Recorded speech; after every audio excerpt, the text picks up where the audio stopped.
नमस्कार। लक्ष्य एकेडमी हिमाचल के ऑनलाइन प्लेटफॉर्म में आप सबका स्वागत है। ओके, तो आज हम पढ़ेंगे कारक के बारे में। ओके, तो कारक क्या होता है? संज्ञा या सर्वनाम के जिस रूप के द्वारा उसका संबंध वाक्य के अन्य शब्दों के साथ जाना जाता है उसे क्या कहते हैं? कारक कहते हैं। ओके, तो हिंदी में जो कारक है, हिंदी में कारकों की कुल संख्या कितनी है? 8 हो जाएगी। तो हिंदी में कुल कारक कितने हैं? 8 हो जाएंगे। ओके ओके ओके, तो लक्ष्य एकेडमी हिमाचल ऐप पर TGT, PGT, JVT, LT, medical, non medical, TET व कमीशन के सभी कोर्स अवेलेबल हैं। साथ में एलाइड, पुलिस, फॉरेस्ट गार्ड, नायब तहसीलदार के कोर्स भी अवेलेबल है यहाँ पर। तो आप लोग लक्ष्य एकेडमी हिमाचल ऐप को गूगल प्ले स्टोर से डाउनलोड कर लें। वहां पर आप लोगों को सारे कोर्सों के बारे में जानकारी मिल जाएगी और अधिक जानकारी के लिए आप लोग 8894592402 पर भी कॉल या व्हाट्सएप कर सकते हैं। ओके, तो नेक्स्ट हम स्टार्ट करते हैं। तो कारक कितने हैं? हिंदी में 8 कारक है और जो 8 कारक है उनका कोई ना कोई विभक्ति चिन्ह भी है।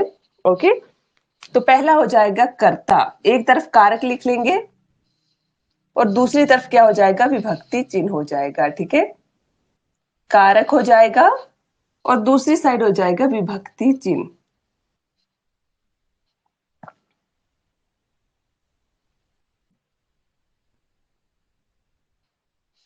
ओके, तो सबसे पहले है कर्ता। तो कर्ता की विभक्ति ने हो जाएगी। ठीक है, बट कई बार जो कर्ता है वो शून्य विभक्ति के साथ भी आएगा। ओके, तो चलिए मैं करवाऊंगी एग्जांपल, वहां पर बताऊंगी किस तरह से होगा। दूसरा हो जाएगा कर्ता ने कर्म को। अब जो कर्म कारक है वो भी कई बार शून्य विभक्ति के साथ आता है। ठीक है, करण से,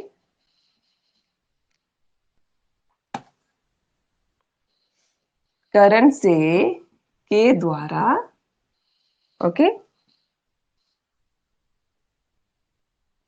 संप्रदान को के लिए, संप्रदान को के लिए,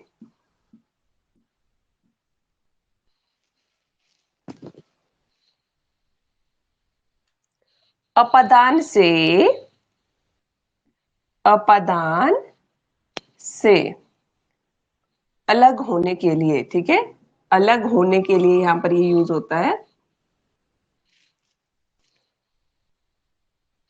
संबंध का के की, संबंध का के की, रा रे री भी होता है। ओके, अधिकरण में पर, अधिकरण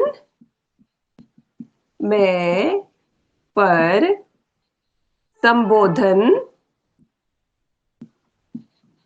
हे अरे, हे अरे। ओके, तो हिंदी में कितने कारक हैं? 8 कारक हैं। कर्ता ने कर्म को करण से के द्वारा, संप्रदान को के लिए, अपदान से अलग होने के लिए, संबंध का के की, रा रेरी हो जाएगा, अधिकरण में पर और संबोधन हे हरे। ओके, तो चलिए सबसे पहले हम स्टार्ट करते हैं कर्ता कारक से।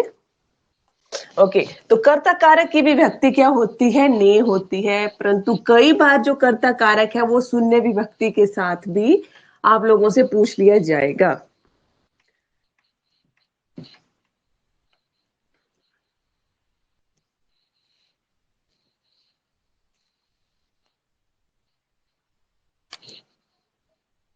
ओके, तो पहला हो जाएगा कर्ता कारक।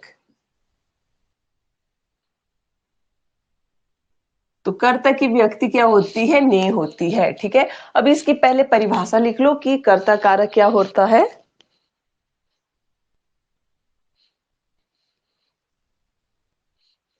तो संज्ञा या सर्वनाम के, संज्ञा या सर्वनाम के जिस रूप से, जिस रूप से करने वाले का बोध होता है, संज्ञा या सर्वनाम के जिस रूप से क्रिया करने वाले का बोध होता है।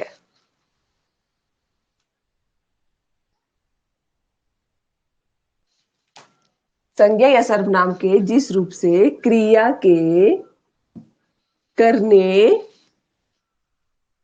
वाले का बोध होता है उसे क्या कहेंगे? कर्ता कारक कहेंगे। ठीक है, अब क्रिया कौन करता है? कर्ता करता है। ठीक है, जो कर्ता होता है वही क्या करेगा? क्रिया करेगा। ठीक है,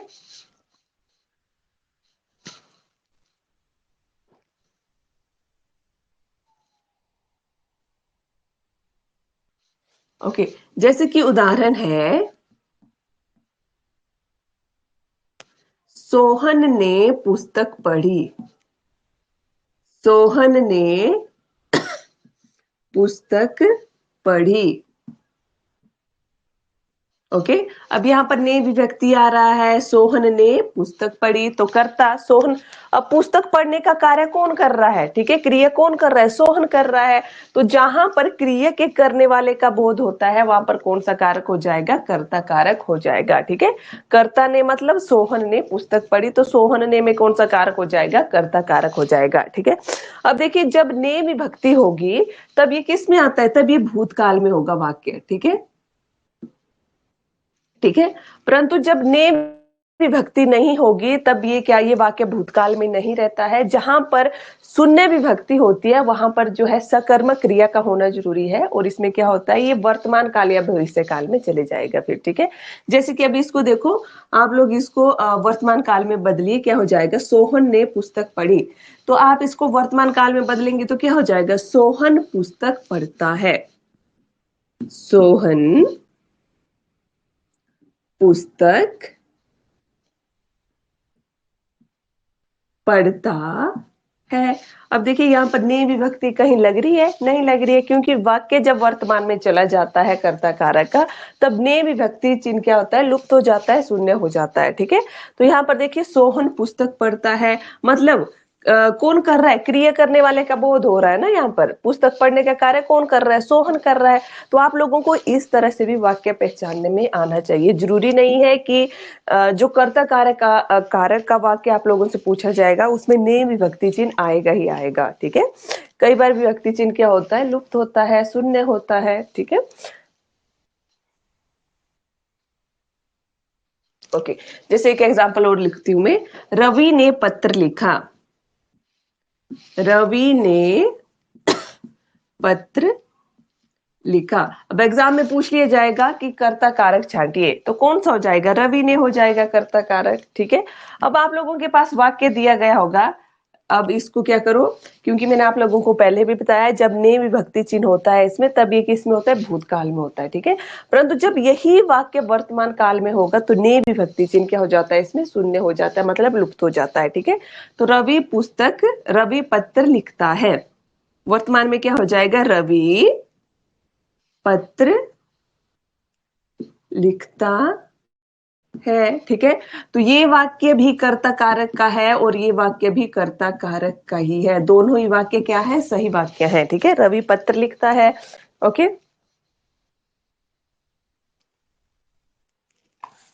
ओके। तो दूसरा कारक करेंगे हम कर्म कारक।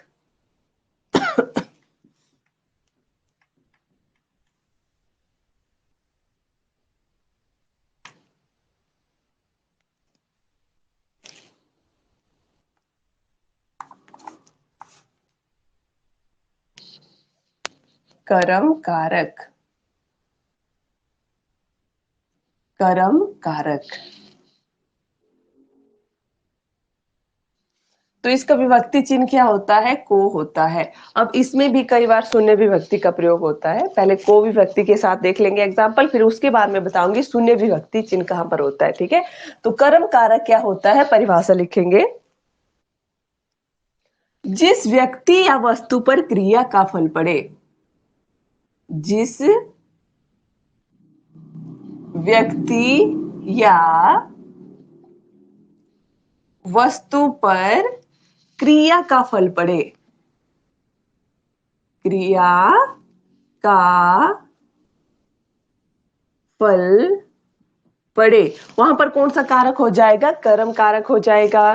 ठीक है, फल पड़े वहां कर्म कारक होता है।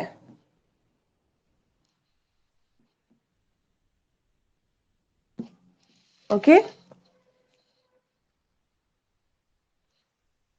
ओके, जैसे कि उदाहरण है, राम ने राम ने रावण को मारा। राम ने रावण को मारा। अब देखिए, एक चीज और है यहाँ पर बताने के लिए, एक वाक्य में 2 या 3 कारक भी हो सकते हैं, ठीक है, पर जो पूछा जाएगा आप लोगों ने उसका आंसर देना है। राम ने रावण को मारा, अब यहाँ पर मारना क्रिया हो रही है, तो जो मारना क्रिया है वो उसका प्रभाव किस पर पड़ा? कौन मर रहा है? रावण मर रहा है। तो मारना क्रिया का प्रभाव किस पर पड़ रहा है? रावण पर पड़ रहा है। तो कर्म कारक क्या होता है? जिस व्यक्ति या वस्तु पर क्रिया का फल पड़े, ठीक है, वहां पर कर्म कारक होता है।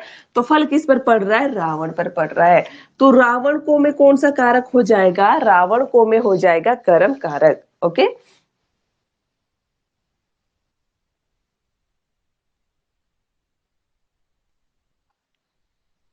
ओके, एक एग्जांपल और देखो, बालक पुस्तक पढ़ता है। बालक पुस्तक पढ़ता है। ओके, बालक पुस्तक पढ़ता है। अब देखिए यहाँ पर कोई विभक्ति चिन्ह नहीं लगा हुआ है, ठीक है, तो यहाँ पर पढ़ना क्या है? क्रिया है। तो पढ़ना क्रिया का फल किस पर पड़ रहा है? किस पर पढ़ रहा है? पुस्तक, पुस्तक पढ़ रहा है ना बालक। देखिए यहाँ पर एग्जाम्पल इस तरह से भी हो सकता है, ये बालक पुस्तक को पढ़ता है, पर को लगाना यहाँ जरूरी नहीं है, ठीक है, ये वाक्य इस तरह से भी आ जाते हैं कि बालक पुस्तक पढ़ता है, बालक पुस्तक को पढ़ता है, इस तरह से भी आ जाएगा। तो पढ़ने का जो फल है वो किस पर पड़ रहा है? पुस्तक पर पड़ रहा है, ठीक है। तो इस तरह से कई बार जो क्रिया कर्म कारक है वो भी शून्य विभक्ति के साथ होता है। आप लोगों को पहचान में आ जाना चाहिए, जिस तरह से मैंने बताया उस तरह से पहचानना आप लोगों ने, ठीक है।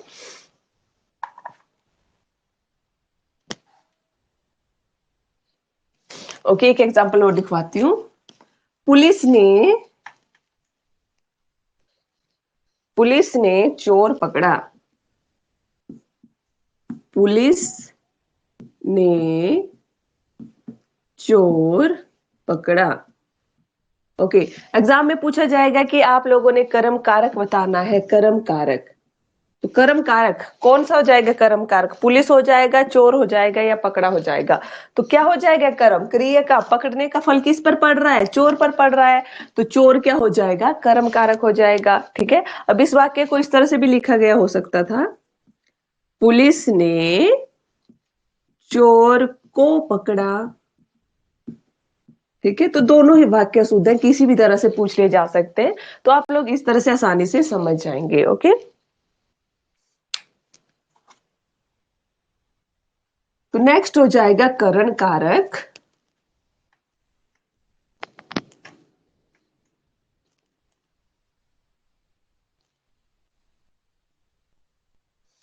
तो करण कारक क्या होता है?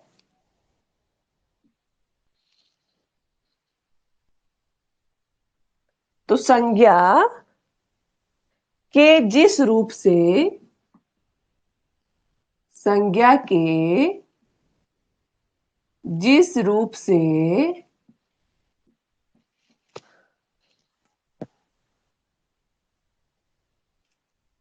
क्रिया के साधन का पता चलता है, ठीक है, संज्ञा के जिस रूप से क्रिया के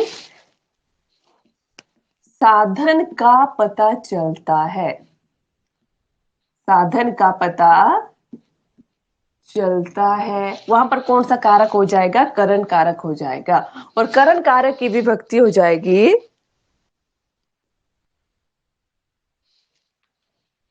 से। ओके, तो इसमें क्या होता है? कोई साधन का हमें पता चलेगा। आप देखिए एग्जांपल में बताती हूँ, करण से के द्वारा। ओके,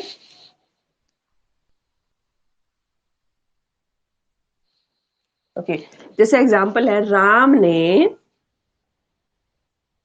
ने बाण से बाली को मारा। ओके,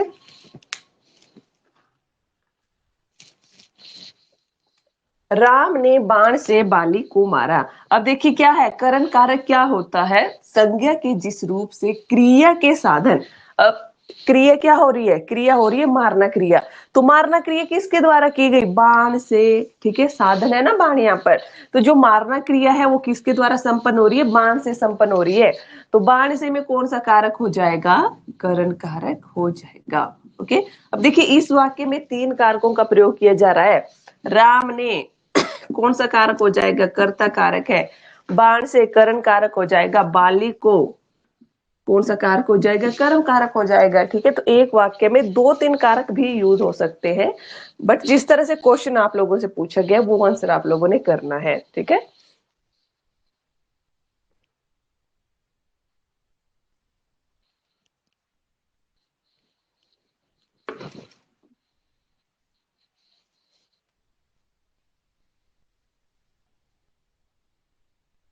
ओके, जैसे नेहा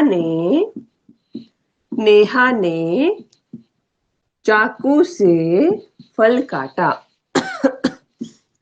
फल काटा। ओके, अब देखिए यहाँ पर क्या बताया गया है कि करण कारक में क्या होता है, क्रिया के साधन का हमें पता चलता है। यहाँ पर काटना क्रिया हो रही है। ठीक है, तो किसके द्वारा हो रही है वो संपन्न, क्या साधन है काटने के लिए, चाकू यहाँ पर साधन है। तो चाकू से में कौन सा कारक हो जाएगा, करण कारक हो जाएगा। ओके, नेक्स्ट कारक हो जाएगा संप्रदान।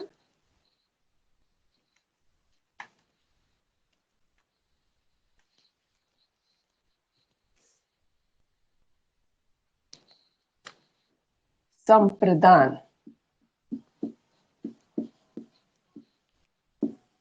ओके, तो संप्रदान का शाब्दिक अर्थ क्या होता है, देना, देना।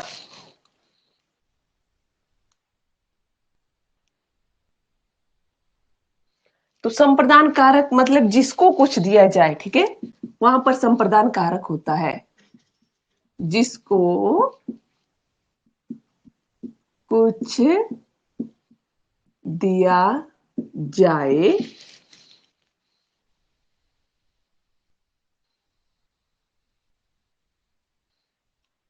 ठीक है, जिसको कुछ दिया जाए, इस तरह का जहां पर बोध होता है, जिसको कुछ दिया जाए, जहां पर इस तरह का बोध होगा वहां पर कौन सा कारक होगा, संप्रदान कारक होगा। ओके, ओके, जैसे कि संप्रदान की विभक्ति क्या होती है, को, के लिए।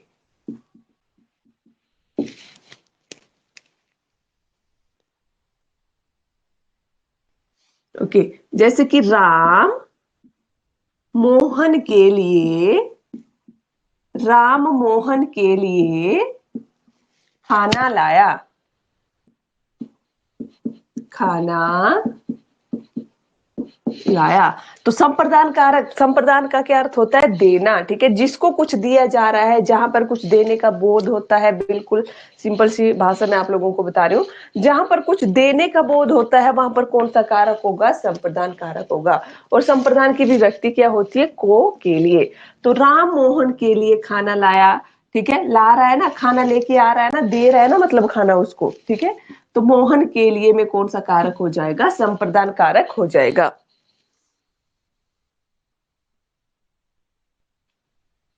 ओके, जैसे कि दूसरा एग्जाम्पल होगा, चिड़िया, चिड़िया बच्चों के लिए दाना लाती है, या चिड़िया बच्चों के लिए दाना लाती है। यहां पर भी कुछ देने का बोध हो रहा है ना, बच्चों के लिए। ओके, तो इसमें कौन सा कारक हो जाएगा, संप्रदान कारक हो जाएगा।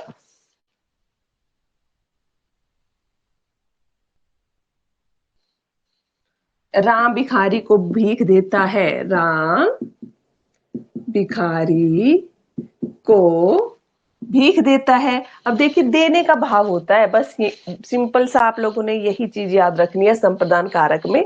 मतलब जहां पर देने का भाव होता है किसी को कुछ भी, तो वहां पर कौन सा कारक हो जाएगा, संप्रदान कारक हो जाएगा। Okay okay. अब देखिए संप्रदान में भी को विभक्ति है और कर्म में भी को विभक्ति होती है, परंतु दोनों में अंतर है ना, दोनों में अंतर है।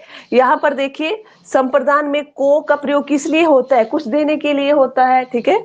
और कर्म कारक में जब को का प्रयोग होता है वो किस लिए होता है, जब क्रिया का फल जिस पर पड़ रहा है उसके लिए को का यूज वहां पर होता है, ठीक है। तो को जो विभक्ति है दोनों ही कारकों में अलग अलग तरीके से प्रयोग की जाती है, ठीक है। तो जहां पर दो सेम विभक्तियां होती है वो वाले कारक आप लोगों ने बिल्कुल अच्छे से तैयार करने हैं, क्योंकि वहां से क्वेश्चन एग्जाम के लिए बनते हैं, ठीक है। तो एक तो संप्रदान कारक है और एक कर्म कारक है, तो दोनों में को विभक्ति होती है, परंतु दोनों की क्या है, दोनों के रास्ते बिल्कुल अलग है, दोनों जहां पर प्रयोग होते हैं दोनों ही बिल्कुल अलग तरह से प्रयोग होते हैं। ओके, कर्म कारक का उदाहरण मैं फिर से करवाती हूँ यहाँ पर आप लोगों को।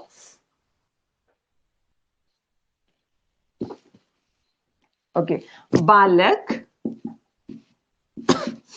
पुस्तक को पढ़ता है, बालक पुस्तक को पढ़ता है। ओके, अब चलिए छांटिए, बालक पुस्तक को पढ़ता है, यहाँ पर पढ़ना क्या है, क्रिया हो रही है, और क्रिया पढ़ना, क्रिया का फल किस पर पड़ रहा है, पुस्तक पर, ठीक है। तो यहाँ पर पुस्तकों में कौन सा कारक हो जाएगा, कर्म कारक हो जाएगा, ठीक है। तो जहां पर देखिए बस यही डिफरेंस है दोनों में, ठीक है, दोनों कारकों में यही डिफरेंस है। यहाँ पर को का प्रयोग देने के लिए होता है, यहाँ पर फल जिस पर पड़ता है क्रिया पर पड़ता है, ठीक है। क्रिया का फल जिस पर पड़ता है वहां पर कर्म कारक हो जाएगा।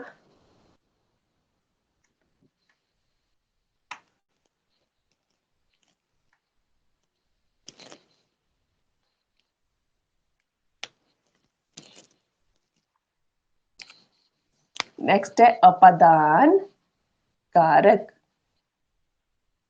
अपादान कारक की विभक्ति क्या है, से, अलग होने के लिए ये प्रयोग होता है, ठीक है, अलग होने के लिए। ओके, तो संज्ञा के जिस रूप से अलगाव या अलग होने का बोध होता है, संज्ञा के जिस रूप से, जिस रूप से अलगाव, अलगाव का बोध होता है। ओके, तो वहां पर कौन सा कारक हो जाएगा, अपादान कारक हो जाएगा, ठीक है।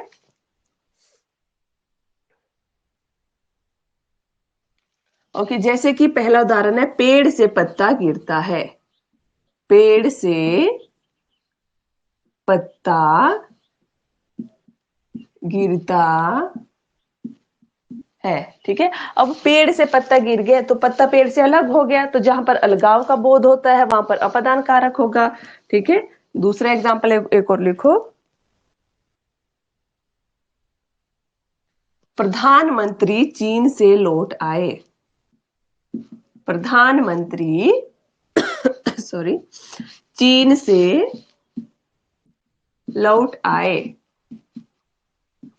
ओके, अब प्रधानमंत्री चीन गए परंतु चीन से वापस भारत आ गए, तो चीन देश से अलग हो गए, अलगाव का बोध हो रहा है, ठीक है। तो जहां पर अलगाव का बोध होगा वहां पर कौन सा कारक होगा, अपादान कारक होगा।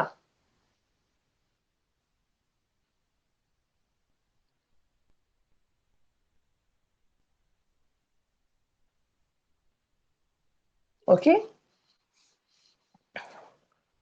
अब देखिए करण कारक की भी व्यक्ति चिन्ह भी क्या है, से हो जाएगा, परंतु यहाँ पर जो से का प्रयोग होता है वो अलग ही अर्थ में होता है।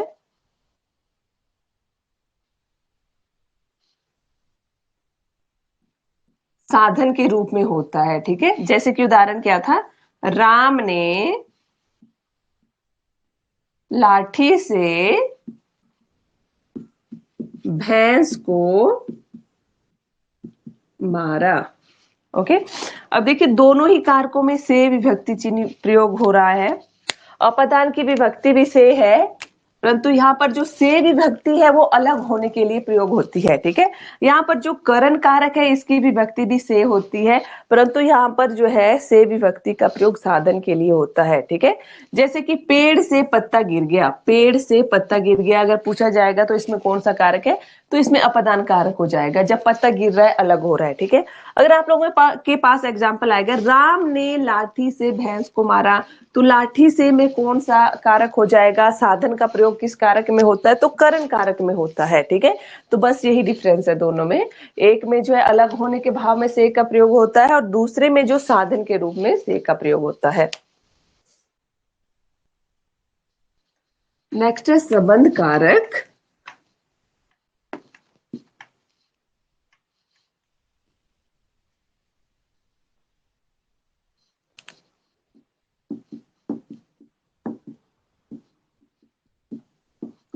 संबंध कारक, तो संबंध की विभक्ति क्या हो जाएगी, का, के की, ओके, रा रे री भी होती है, ठीक है।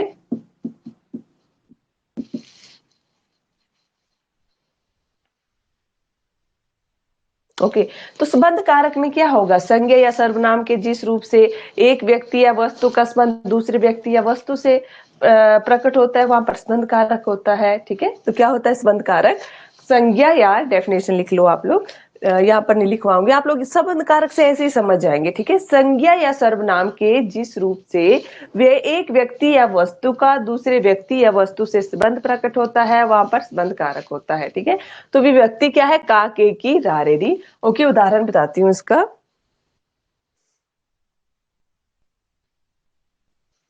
यह राम की पुस्तक है, यह राम की पुस्तक है।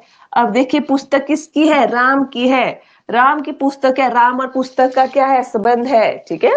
तो दूसरा हो जाएगा, वह राजा का आदमी है, राजा का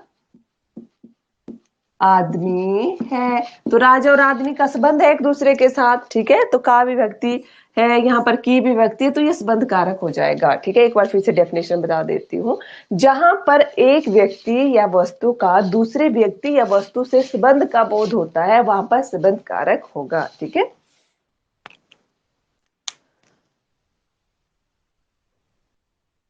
ओके, नेक्स्ट आ जाइए अधिकरण कारक।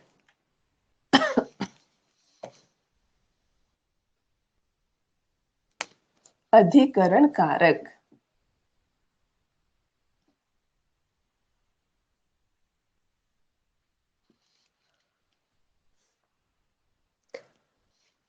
तो अधिकरण कारक की विभक्ति होती है में पर, ओके। तो संज्ञा के जिस रूप से, संज्ञा के जिस रूप से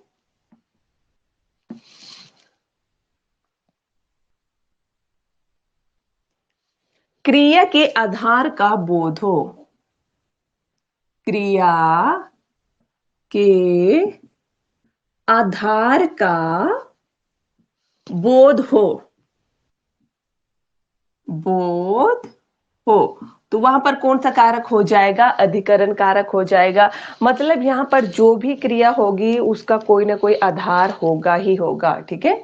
जैसे कि पहला एग्जांपल देखो, पानी में जैसे कि मछलियां,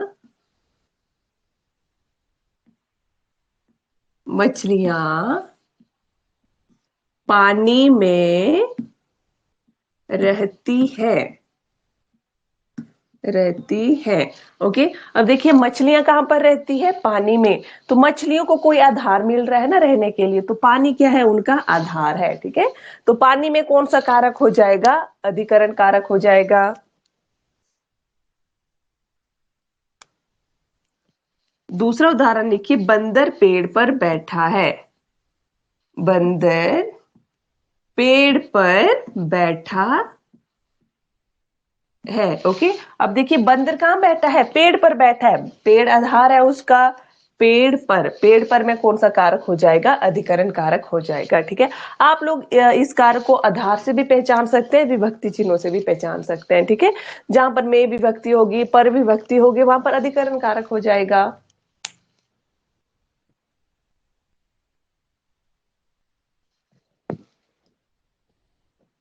ओके, तो लास्ट हमारा कारक रह जाता है संबोधन कारक।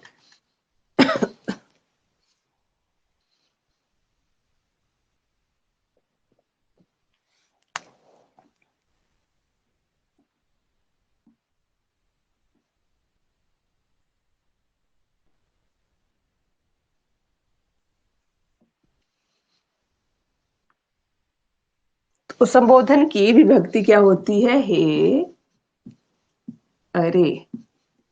ओके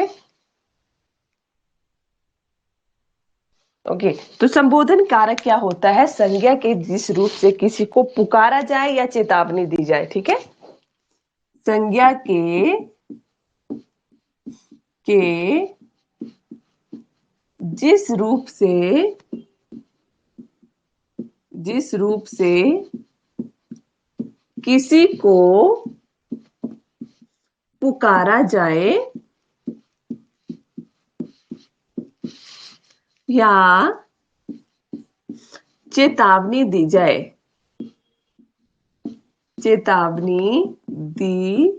जाए, ओके। वहां पर कौन सा कारक हो जाएगा? संबोधन कारक हो जाएगा। ओके, उदाहरण देखिए इसका, जैसे कि हे ईश्वर मेरी रक्षा करो, मेरी रक्षा करो।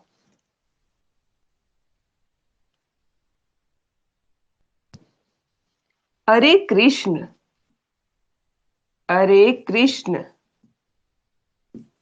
तुम कहाँ हो? ठीक है, तो देखिए संबोधन में पुकारा जाता है, संबोधन चिन्ह से भी आप लोग इस कारक को पहचान सकते हैं। ठीक है, तो संबोधन कारक क्या होता है? संज्ञा के जिस रूप से किसी को पुकारा जाए या चेतावनी दी जाए, वहां पर संबोधन कारक होता है। और संबोधन कारक की विभक्ति होती है हे, अरे। ओके, तो हिंदी में कुल 8 कारक हैं, तो 8 कारक हमारे कंप्लीट हो गए। ओके, तो लक्ष्य एकेडमी हिमाचल ऐप पर आप लोग TGT, PGT, JET, LT, medical, non medical, TET व कमीशन के किसी भी कोर्स के लिए अप्लाई कर सकते हैं। तो अधिक जानकारी के लिए आप लोग गूगल प्ले स्टोर से लक्ष्य एकेडमी हिमाचल ऐप को डाउनलोड कर लें। वहां पर आप लोगों को सारी कोर्स की जानकारी मिल जाएगी और आप लोग 8894592402 पर भी कॉल या व्हाट्सएप कर सकते हैं। Thank you.